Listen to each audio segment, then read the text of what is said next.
O 10º trabalho de Hércules, capítulo 45 do livro As Três Montanhas. A 10ª façanha de Hércules, o grande herói solar, foi a conquista do rebanho de Gerião, matando seu possuidor, aquele que o enfrentou depois de seus guardiões, os cães Ortrus e Euritião. Este insólito acontecimento teve por cenário a ilha de Eritia, a Vermelha, além do oceano, o qual parece referir-se a uma ilha do Oceano Atlântico, habitada por seres gigantescos, personificados claramente pelo próprio tríceps Gerião, que pereceu sob suas mortíferas flechas, depois de seu vaqueiro e do cão abatido por sua massa. A mitologia comparada corteja o cão bípede Ortus, irmão de Cérbero, com Vritra, o gênio védico da tempestade. Em sua viagem, passa Hércules da Europa à África, para depois atravessar o oceano na taça de ouro, no vaso sagrado, que inteligentemente utiliza na sua viagem noturna. Isso significa claramente que o sol esplendoroso teve que esperá-lo enquanto não regressava, detendo-se em seu solstício para o bem do herói. Indubitavelmente, o homem-deus passou com um ganho adquirido na mesma taça ou santo graal, para depois regressar pelo caminho da velha Europa, numa viagem cheia de infinitas aventuras. Conta a lenda dos séculos que então o herói solar levantou as colunas J e B da maçonaria oculta sobre o Estreito de Gibraltar, provavelmente em agradecimento aos Dioscuros, que o fizeram sair vitorioso na empresa. De regresso a Micenas, as vacas foram sacrificadas a Juno para aplacar seu aborrecimento por seu irmão Aristeu. Em se tratando dos mistérios arcaicos, não é demais dizer que estes eram celebrados sempre em augustos templos senhoriais. Quando transpassei o umbral daquele templo Mu ou lemuriano, onde outrora fora instruído nos mistérios da ascensão do Senhor, com infinita humildade solicitei ao Hierofante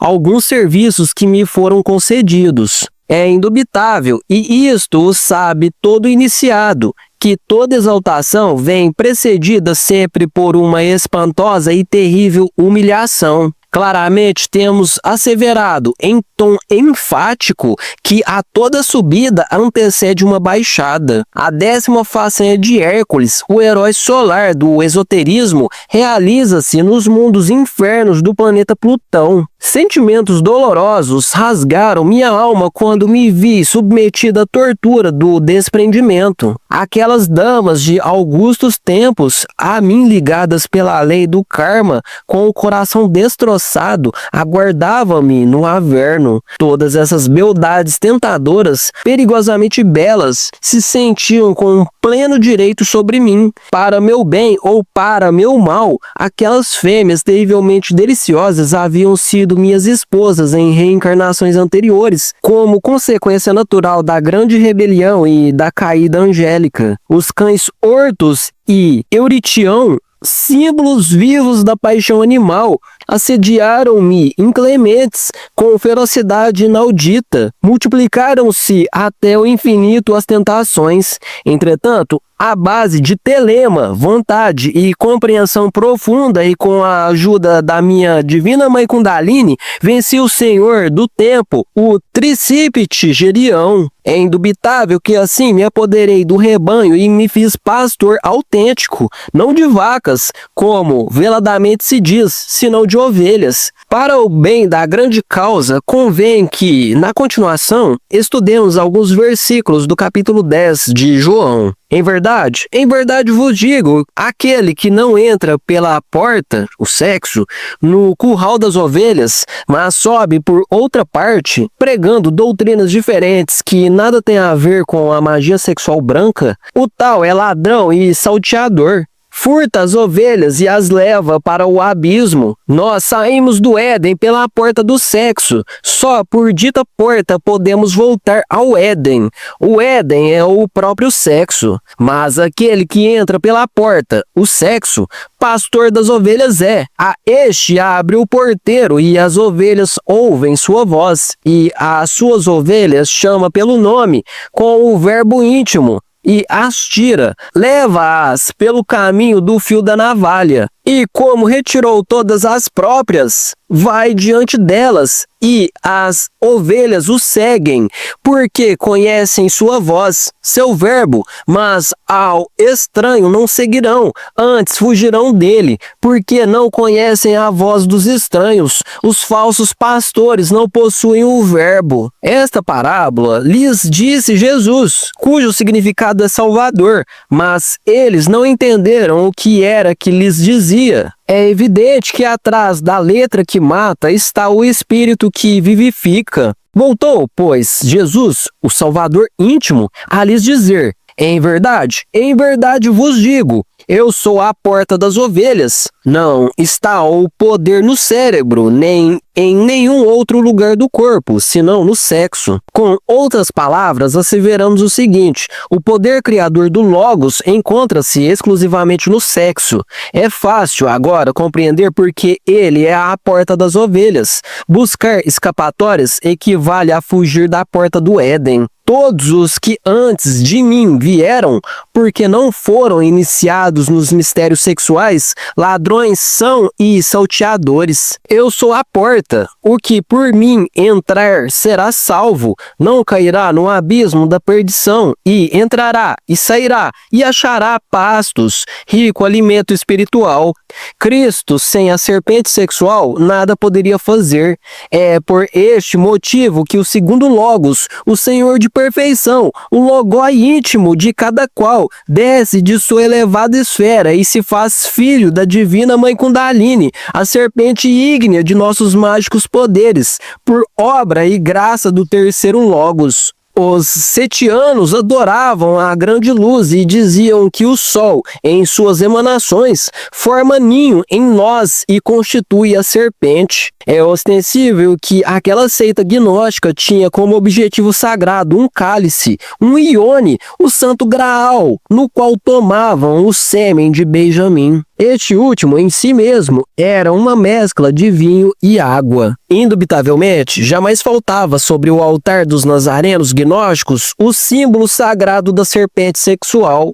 A força, o poder que acompanhou Moisés foi a serpente sobre a vara que depois se converteu na própria vara. A serpente foi certamente a que falou às demais serpentes e a que tentou Eva. No canto de Homero, a Deméter, encontrado numa biblioteca russa, vê-se que tudo girava ao redor de um feito fisiológico cósmico de grande transcendência. Eu sou o bom pastor, aquele que já alcançou esse grau esotérico, crístico.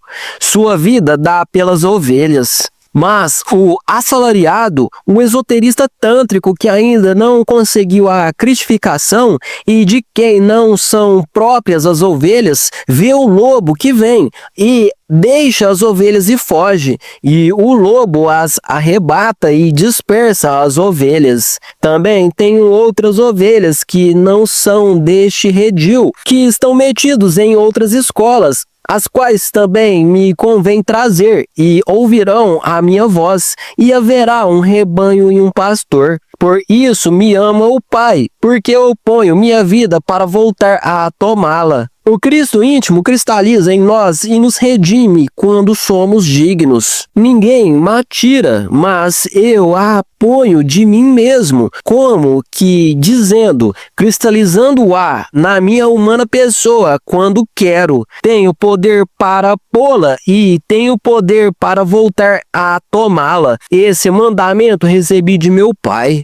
Depois deste comentário crítico esotérico, é indispensável que continuemos com o presente capítulo. Que simplicidade, que infalsificável formosura primitiva tem. Na verdade, todos esses relatos platônicos que versam sobre deuses e deusas arcaicos, seres divinos do passado lemuriano, autênticos pastores tântricos do Éden sexual. Sublimes criaturas que levantam cidades ciclópicas, instruem povos, dotam-nos de uma legislação jamais superada e premiam seus heroísmos. Realizar em si mesmo o mistério hiperbóreo, o mistério do Graal, é urgente quando anelamos converter-nos em autênticos profetas, em genuínos pastores cristificados. Necessitamos passar o Mar Vermelho, atravessar o oceano tempestuoso da vida, passar para outra margem na taça de ouro,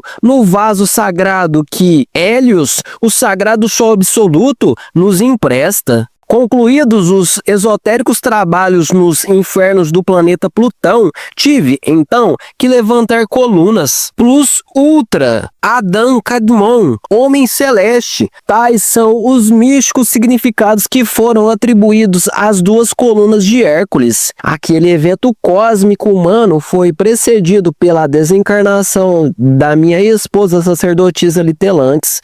Inquestionavelmente ela, em si mesmo, era certamente o único nexo kármico que neste vale doloroso do Sansara me ficara. Eu a vi afastar-se de seu descarto veículo lemuriano, vestida certamente de rigoroso luto.